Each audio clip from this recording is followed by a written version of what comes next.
Every time I think about those kids, it gets me mad. And by the way, it happens on the streets of Chicago every day.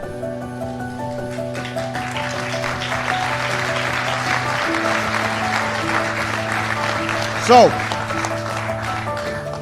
all of us need to demand a Congress brave enough to stand up to the gun lobby's lies. All of us need to stand up and protect its citizens.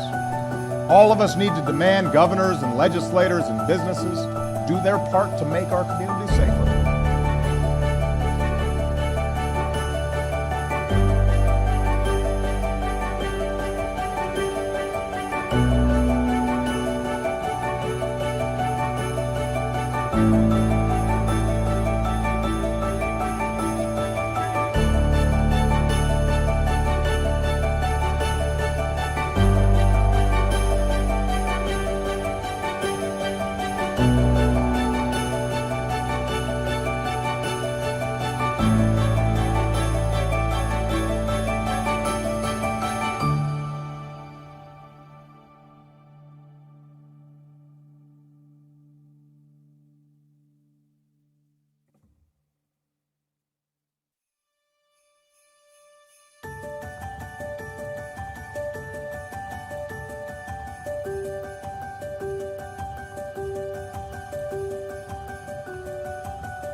Although I'm also dating the Archbishop, because back in 1979, I was a freshman in college at Occidental College in California.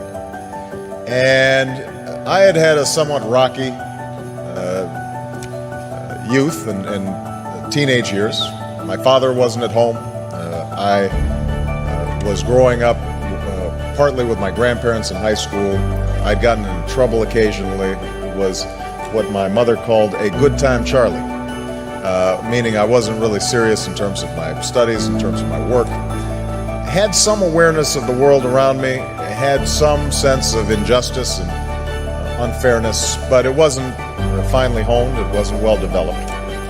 And I remember in 1979 arriving as a freshman and doing what freshmen do, trying to figure out what courses are and trying to change your study habits and trying to identify that food in the cafeteria, what it is. And we were visited on campus by a couple of gentlemen from South Africa who were representatives of the ANC in 1979, 1980. And they spoke about their efforts to overcome apartheid.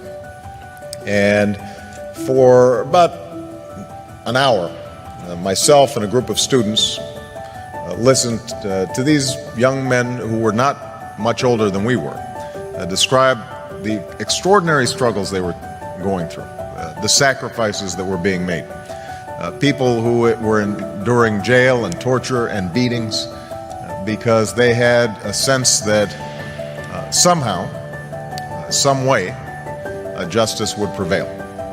And that brief meeting, I think, in some ways changed my life, because what it told me, first of all, was that ordinary people can do extraordinary things when they're given an opportunity.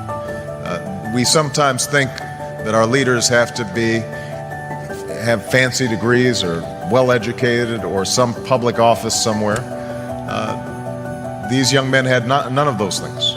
But what they possessed was a anger over injustice that they were able to channel in a constructive, positive way. And I thought to myself that they gave me some sense of the direction that my life might go. And so I became active in the anti-apartheid movement on campuses. And I'm not sure we were particularly effective. As I recall, Occidental College continued to refuse to divest despite the various protests that we organized as students. I transferred to Columbia, and there was similar resistance on Columbia's campus. But over time, I like to think that I was part of that mosaic that applied pressure